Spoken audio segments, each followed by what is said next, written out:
سب سے پہلے یہ جانیے قرآن مجید میں اللہ نے قسمیں کیوں کھائیں اور قسم کھانے سے مراد کیا ہے. ہم جب قسم کھاتے ہیں، یہ مغالطہ ہو گیا بعض حضرات کو اور اسی وجہ سے وہ بہت دور دراز بحثوں میں الجھ گئے. ہم جب قسم کھاتے ہیں تو کسی عظیم ہستی کی قسم کھاتے ہیں، ورنہ ہماری قسم میں کوئی معنی نہیں ہوگے. گلاس کی قسم ہے تو کیا مطلب ہوگا اس کا؟ اس میز کی قسم ہے، کوئی معنی نہیں اس کی. اللہ کی قسم ہے. جب یہ ہم کہتے ہیں تو قسم کے اصل مفہوم کیا ہے؟ گواہی، شہادت. جب میں قسم کھاتا ہوں، میں اللہ کی قسم کھا کر کہہ رہا ہوں کہ یہ بات درست ہے، تو میں نے اللہ کو گواہ بنایا کہ جو کچھ میں کہہ رہا ہوں وہ صحیح ہے. جب ہم قسم کھا کر کوئی وعدہ کرتے ہیں، اس میں بھی گویا کہ اللہ کو گواہ بناتے ہیں. اللہ شہید بیننا و بینکم، اللہ گواہ ہے ہمارے اور تمہارے مابین کہ اب یہ جو معاہدہ ہوا ہے یہ ہمارے درمیان طے پا گیا اور ہم دونوں کو اس کی پیروی کرنی ہے اور اس کا ایفا کرنا ہے. تو قسم کا اصل مفاد ہے گواہی، شہادت. اور اللہ نے جو قسمیں کھائی ہیں قرآن مجید میں آپ کو معلوم ہے، کہیں والتین والزیتون وطور سینین، کہیں والسماء والطارق، آسمان کی قسم، سورج کی قسم، والشمس وضحاها، رات کی قسم، دن کی قسم. اللہ تعالیٰ نے مخلوقات کی قسم کھائی، جبکہ ہم قسم کھاتے ہیں کسی عظیم ہستی کی، اس لیے کہ ہماری قسم بے معنی ہے جب تک کہ کسی عظیم ہستی کا ذکر نہ آئے. لیکن اللہ تعالیٰ کی قسم میں کسی شے کی عظمت کا کوئی دخل نہیں، اس لیے کہ یہاں قسم کھانے والا خود عظیم ترین ہے، اس سے عظیم تر تو کوئی شے نہیں.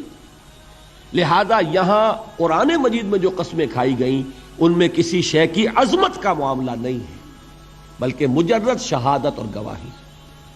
لہذا بامحاورہ ترجمہ کیا ہوگا؟ زمانہ گواہ ہے، والعصر، زمانہ گواہ ہے. اچھا، اب آئیے لفظ عصر پر. عصر کے معنی اب تک میں نے ترجمہ کیا زمانہ، لیکن زمانے کے لیے عربی میں کتنے الفاظ ہیں؟ زمان خود عربی کا لفظ، وقت عربی کا لفظ، دہر عربی کا لفظ. اور دہر پر تو آپ کو معلوم ہے کہ ایک پوری سورت ہے، سورۃ الدہر 29ویں پارے میں. جیسے یہاں سورۃ العصر ہے، عصر یہ بھی عربی کا لفظ. اب ان میں فرق کیا ہے؟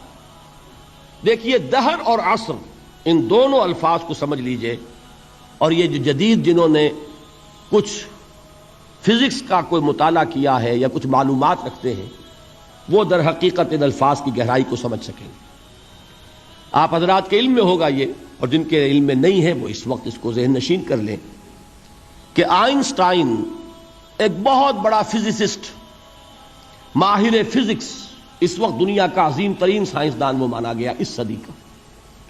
آئنسٹائن نے ایک نظریہ پیش کیا جس کی روح سے یہ جو سپیس کا ہمارا کانسیپٹ ہے کہ یہ 3 ڈائمینشنل سپیس ہے، 3 ابعاد ہوتی ہیں.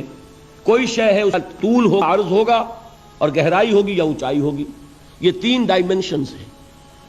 یہ کمرہ ہے، ہال ہے، اس کی لمبائی ہے، چوڑائی ہے اور اس کی اونچائی ہے.